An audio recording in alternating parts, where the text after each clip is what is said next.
Hello and welcome back to 30 Days to Learn Photoshop. This is day 12, the bucket and gradient tools. I'm Ben Gribbin, and in today's lesson we're going to look at the basics of the gradient and bucket tools.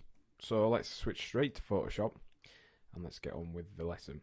So what are the bucket and gradient tools? Well, the bucket tool you've probably seen in programs like Microsoft Paint and things like that. It essentially just fills in a large area with colour. It can do it by an empty layer, which will fill with an entirely solid colour, or on photographs it will do something along the lines of this.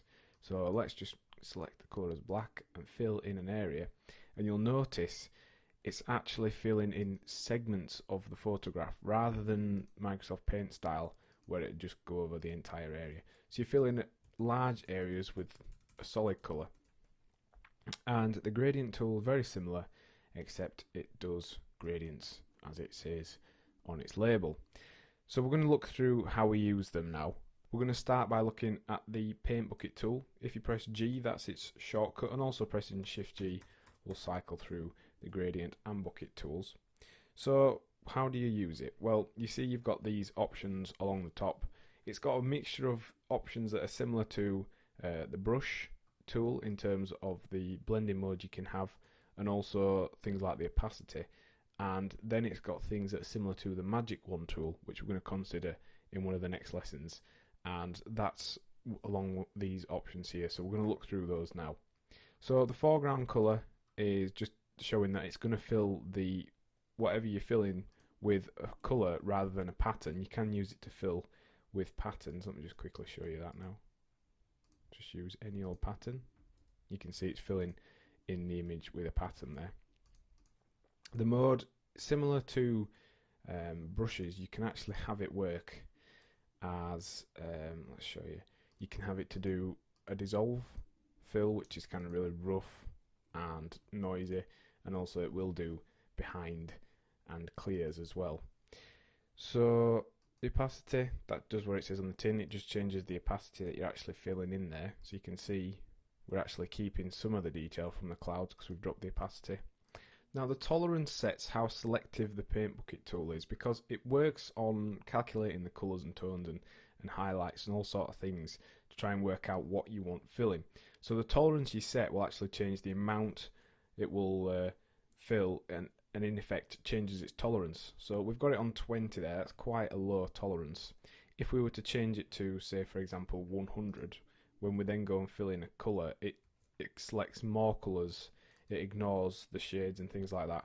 It's a little bit more flexible, and as you can see, this is actually filled in the sky there a little bit more effectively. So you will need to tweak about with the tolerance. I think the default is 32, so if you leave it on that, it's usually pretty decent. Anti-alias, well, let me just show you what that does. If we turn it off, you can see we've got rough. Let's just put it on normal colour mode.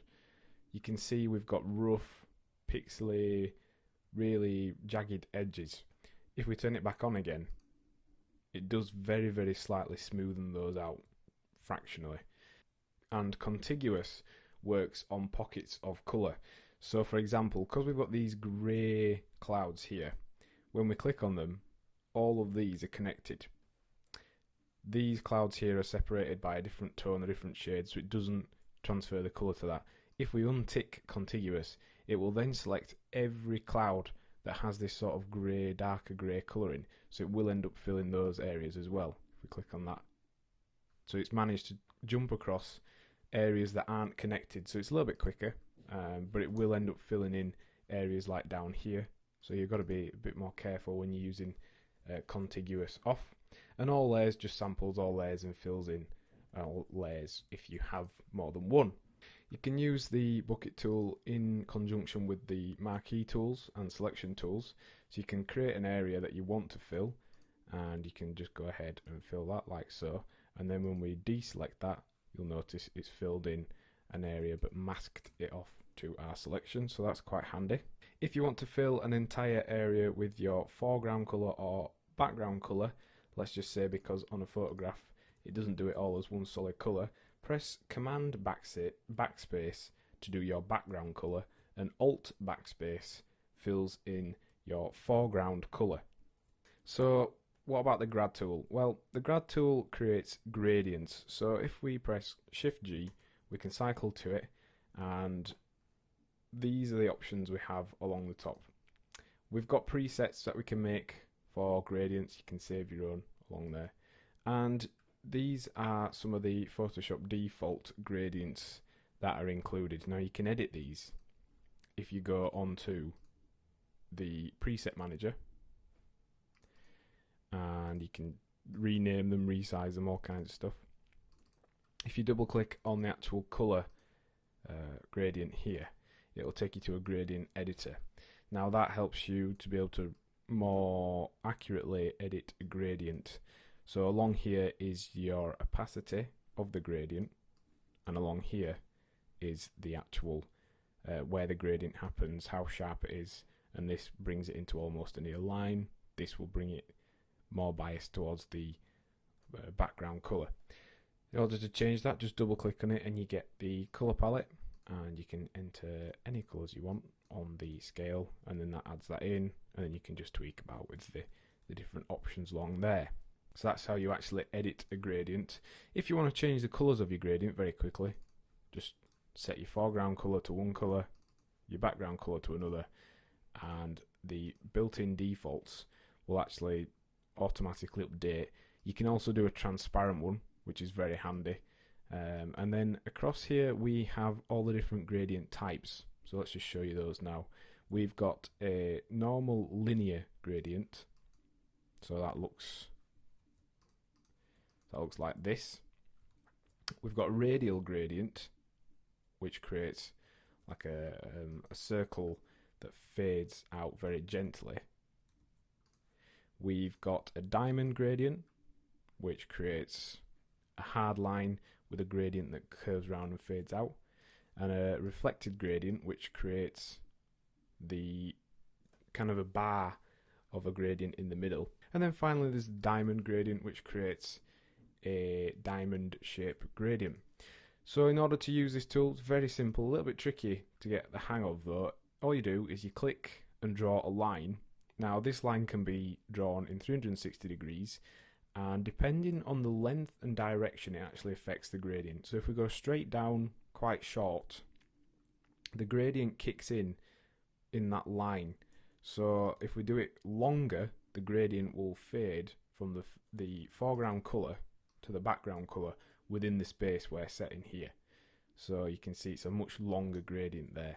If we want to add an angle to our gradient, we can do that by just changing the direction we're pointing, and remembering that the length also makes a big difference.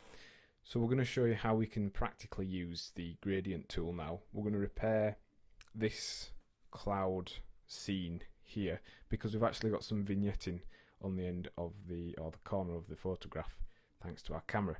So what we're going to do is we're going to select the white or really light blue colour from the clouds down here.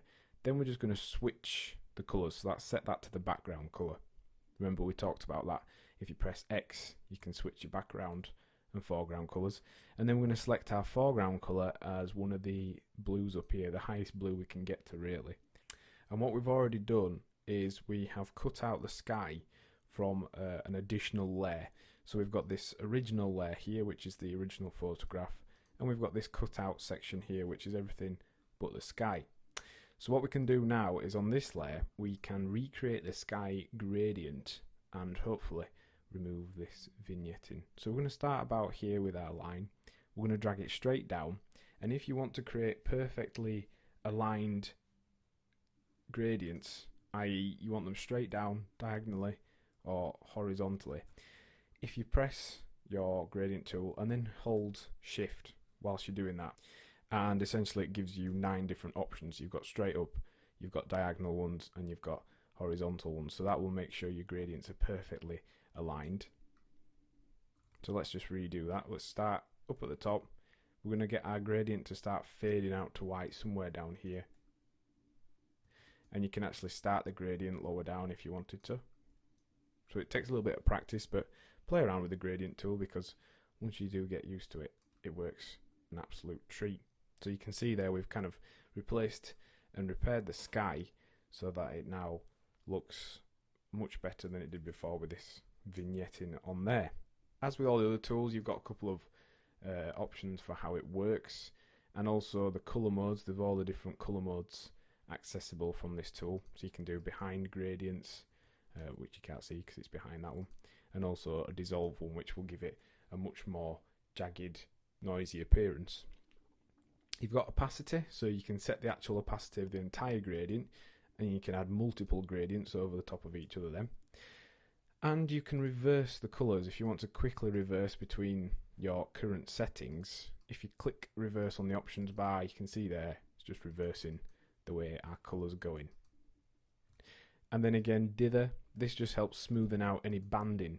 If we turn that off, you can see we have got some light banding across here, whereas if we turn it on again, it does help to smoothen it out, especially on these longer gradients, and that's just because of the way colours are displayed on computers. And then transparency, if we untick that when we enter our transparent gradient, it won't actually work as a transparent colour, it'll just simply fill over the entire thing. What are we learning in today's lesson? Well, we've considered how to use the bucket and gradient tools, looked at all the basics of those and all the different settings and options we have. So your task for this lesson is to practice filling a layer with colour using the bucket tool, and do that by doing a mass colour application. Also practice on a photograph, just adding in colours where you want to do, and then also practice making different gradients, experimenting with colours and tighter colour changes. Next time on 30 Days to Learn Photoshop, we'll be looking at the lasso and marquee tools. Thanks for listening.